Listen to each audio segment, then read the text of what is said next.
ayan guys, good morning sa inyong lahat. Samahan nyo ako sa ating kusina again. Magluluto tayo ng ating almusal.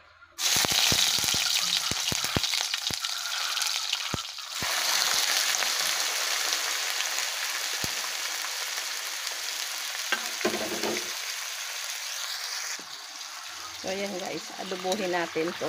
Yung isang malalaking ano ito natin ihawin. Favorite kasi ni Sofia yung pusit guys.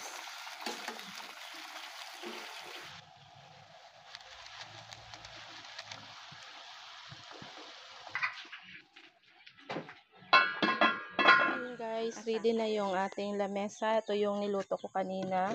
Adobong pusit, yung niluto din ni Nats yung yung inihaw na pusit.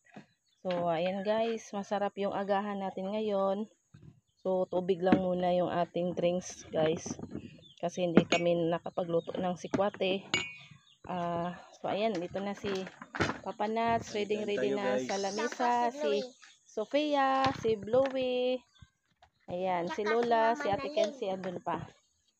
So ayan, kain tayo guys. Kain tayo guys.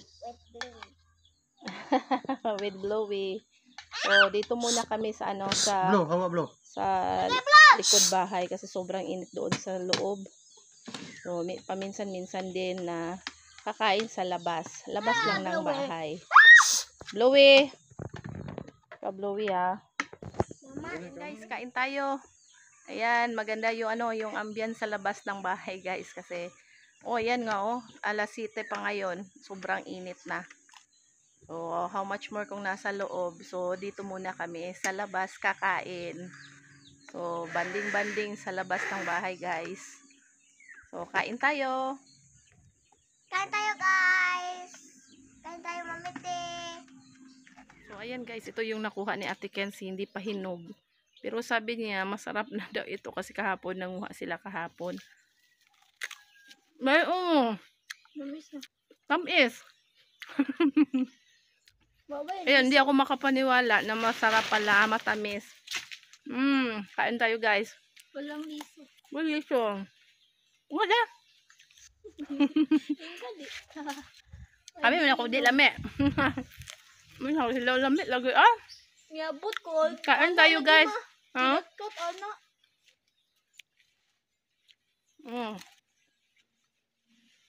Grabe ko ka Spider-Man guys. Sarap Sarap sana uminom ng ng buko juice. Kahapon may malaking tambis. Kaso walang umaakyat guys. Doon sa likod ng bahay na reachable talaga. Yung abot kamay kaso umabot ng parang na hindi na siya pwedeng ibuko juice kasi matigas na. Pwede na siyang gamitin sa gulay. Dahil tagay kung usa dahil be. Kinan anak. Dami. Be. Thank you. Walain. Guys, yang kay mangay na siyang. Tagay siyang te. Nato Oo naman de Budo ko sa bukado. Kare na lang kato naman toy duha adto. Toto nasa ubos So ayan guys, nandito pa kunin natin to para kay Sofia. Di lang nato ni hotdon te para na tay balikon ugma. Ma gusto mo katka si Bloma? Gusto mo katka? Yan tatlo. Tapos di lang natin to ubusin para bukas meron pa tayong babalikan. Wow, sarap ng tambis guys. Kain tayo. Thank you Lord. Kala ko hindi siya matamis. Kasi green pa, makupa pala ito guys.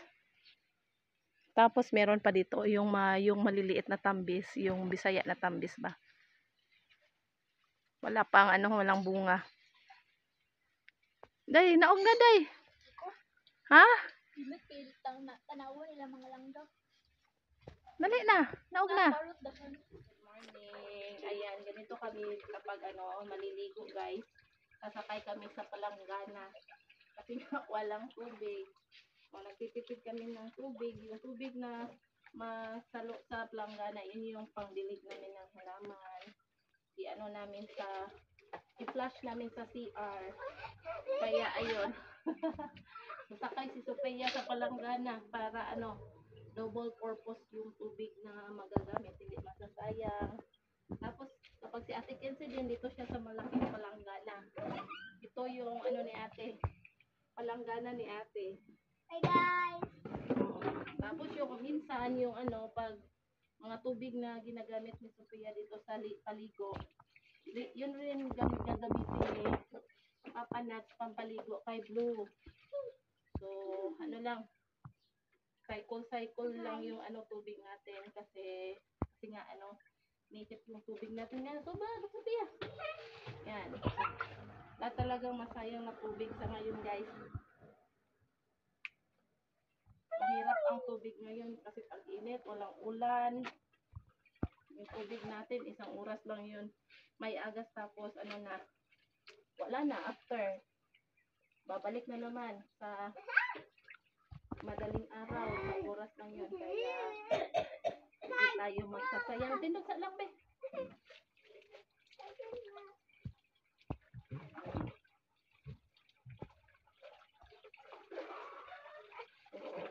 Yung pangdilig ng tanim, ganito din yung gagawin namin. Maligo muna, sakay sa palanggana, tapos ayan, cycle yung tubig. Tapos pati din yung sa paghugas namin, meron kaming balde doon, batya, doon namin nilagay yung tubig. Hindi namin yan tinatapon.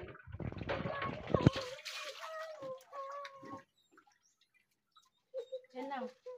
So, ayan, pag naliligo talaga, ako talaga yung nagpapaligo kasi baka uubusin ni Sophia yung tubig, guys. Mahirap na. Tumitipid talaga yung tubig. Yung tubig natin dito ay gold talaga, guys. Mahalaga ang tubig natin dito sa ngayon. Kaya, tipid-tipid sa tubig. Yun nga sa ubay yung balon nila halos wala ng laman. Kaya minsan maligo na lang sila sa dagat. Magpapalamig doon sa dagat. Lang no. Tindog na. Yeah. Tindog na. Isa hay guys sabi. Ay sa tubo ni Ate. Tigatong ka. So ayan guys, si Blowy na naman yung maliligo sa yung tubig ni Sophia kanina. So double purpose yung pagligo natin. Si Sophia muna, tapos yung recycle na tubig ni Sophia kasi sumakay si Sophia sa palanggana. Si Blue na naman yung maliligo. Nagtitipid kasi tayo ng tubig ngayon, guys.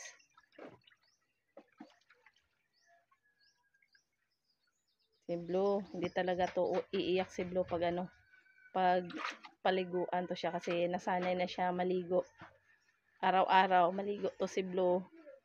Tapos sakay din si Blue sa palanggana. Yung tubig ni Blue, yung tubig na niligo ni Blue, yan idilig namin to sa halaman. So yun yung ginawa naming recycle sa tubig. So walang masasayang yung tubig namin dito. Nagagamit lahat. Blowy!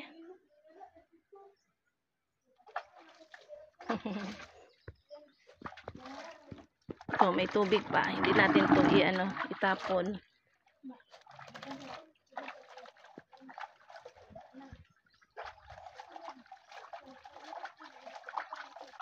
Bugat na. Malaki na kasi si Blue. So, kailangan namin itong ipurga. Deworming. Kasi marami na siyang mga kuto. Tapos after na i-deworm si Blue, pwede na siyang i-inject ng vaccine. Takbo si Blue.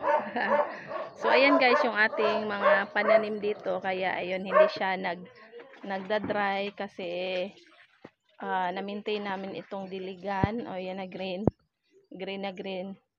yung mga tubig namin na pampaligo, ayan, recycle namin, ilagay namin, dilig namin dito. So green na green pa rin yung ating pananim. Yung lemongrass natin, ayan. So yan guys, oh. Green na green. Ito lang yung pinagmamalaki natin, yung ating mga pananim na kahit sa matinding init ay berdeng-berde pa rin. Ayan yung ating masarap ito sa sinabawang bangus, yung maasim, yung kangkong, tsaka yung ating alugbate. Sobrang taba ng ating alugbate. Hindi pa natin to gulayin kasi medyo alanganin pa guys. Yan yung ating spring onions, andyan pa yung natin. Alate, ikuan sa tate, ibuwad sa te. Dera deg ibuwad na diyan sa blue. So ito yung ating guys, pag natuyo na ito, magkakaroon na rin tayo ng kakao. Papagiling namin to ni Natoy. Magandangan kasi matindi yung init. Madili lang siyang natuyo. Ayan. Ito yung pananim natin. Thank you Lord. Kasi hindi siya naapektuhan sa init kasi dinidiligan pa rin natin ito. Yung ating alugbati guys, maganda yung tubo ng alugbati natin kahit mainit. Kasi nga yung sabi ko kanina na maintain natin ng pagdidilig. So yung tubig natin talaga binabudget natin ng tama. So ayan yung atis natin, maganda yung tubo ng atis natin. Thank you Lord. Uy, Blowy!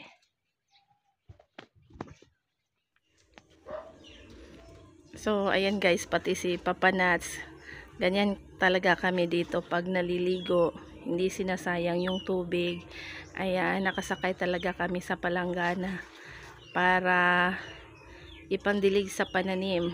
Kanina si Sofia, sumasakay din si Sofia. So routine na talaga namin kapag naliligo kami, sumasakay sa palanggana para yon, yung tubig nga hindi masasayang gamit sa pang flush ng CR, pandilig. Minsan yung mga kinaliguan namin, ipaligo din namin sa aso namin. So ayan guys yung tips namin sa ngayon, yung pagtitipid ng tubig. Nakasakay sa palanggana si Papa Nats.